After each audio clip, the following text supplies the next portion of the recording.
एक तर हे बघा, आंदोलन जर लोकशाही मार्गाने चाललंय तर सरकारला काहीच हरकत नाहीये। एक माणूस जवळ धरण्यापेक्षा मी 4-5 दिवसापूर्वी सुद्धा मीडियामध्ये हे सांगितलं की राजीनामा घ्यायचाच ना, का सांभाळायचं एवढं? काय मोदी साहेबाला काय विशेष आहे एवढं? अमित शहा साहेबाला काय विशेष आहे एवढं की ते एक कोण आहे त्या प्रधानाला त्याला काढायचं काय? कशामुळे आवडीतं तुम्ही विनाकारण? जर करोडो लेकरांचं राज्यातल्या वाटोळं झालंय तर ते सुद्धा मतदार आहे तुमचा, त्या लेकरांचं वाटोळं होतंय तर तुम्ही ते होऊ नाही द्यायला पाहिजे, हे माझं ठाम मत आहे त्याबद्दल। केंद्रीय शिक्षण मंत्री धर्मेंद्र प्रधान यांच्या राजीनाम्यासाठी आंदोलन सुरू आहे, व्हायला पाहिजे की नाही राजीनामा? का नाही व्हायला पाहिजे तेच म्हणतो ना मी, का नाही घ्यायला पाहिजे? काय सांभाळायचं? जर पोरांचं वाटोळं झालं देशातल्या तर मोदी साहेबांनी 100% त्याला त्या पदावरून हटवलं पाहिजे, 100% हटवलं पाहिजे। आज आंदोलकांवर लाठीचार्ज झालेला आहे, अश्रू धुवाचे नळकांना देखील फोडला गेला, आंदोलन चिघळण्याचा प्रयत्न केला गेला असं बोललं जातं। मी एक सांगतो की आंदोलन दडपणं हे काम सरकार कधी पण करतं। आजच नाही, इथून पाठीमागचे अनेक अनुभव आहेत की सरकारच्या वतीने ती गोष्ट होतीच, 100% ती केलीच जाते।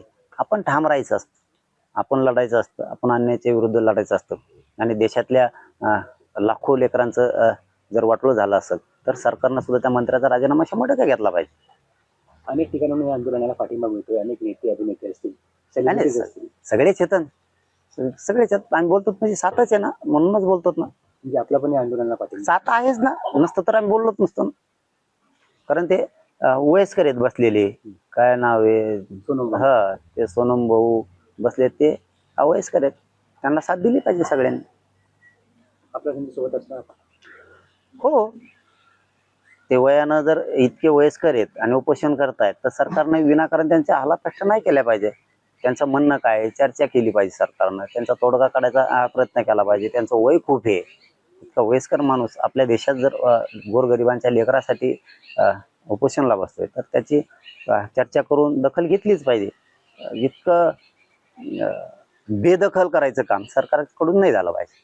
आंदोलकांनी आज संसदेवर जाण्याचं सांगितलं होतं, संसदेवर जाण्यापासून त्यांना रोखलं जात आहे, लाठीचार्ज होतोय, अश्रू धुवाचे नळकांडा फोडला जात आहे, म्हणजे त्यांना आंदोलन करू दिलं जात नाही।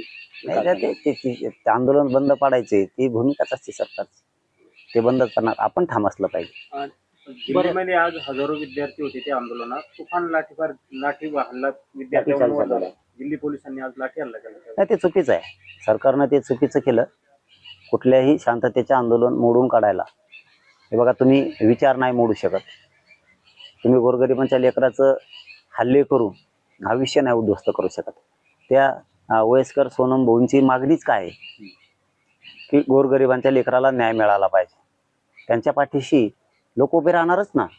तुम्ही सरकार आहेत म्हणून तुम्ही दडपशाही करून आंदोलन नाही मोडू शकत लोकशाहीतले, म्हणून ते सगळेच लोक त्या सोनम भाऊच्या वय बघून त्यांच्या पाठीशी नक्की येतात। ते कोण आहेत, काय आहेत, कसे आहेत, कोणाला माहित नाही, परंतु आजचा मुद्दा तरी त्यांचा विद्यार्थ्यांच्या हिताचा आहे, त्यामुळं आज त्यांच्या सोबत लोक आहेत। भविष्यात हे आंदोलन आणखी उग्र होईल आजच्या घटनेनंतर? उग्रने न्याय नाही मिळणार, आम्ही सुद्धा आंदोलन करून येतो, उग्रने न्याय नाही मिळणार आपलं, असंच लोकशाही मार्गानंच, जे सोनम भाऊ करतायत त्या पद्धतीनंच लोकशाही मार्गानं केलं पाहिजे, न्याय 100% मिळतो।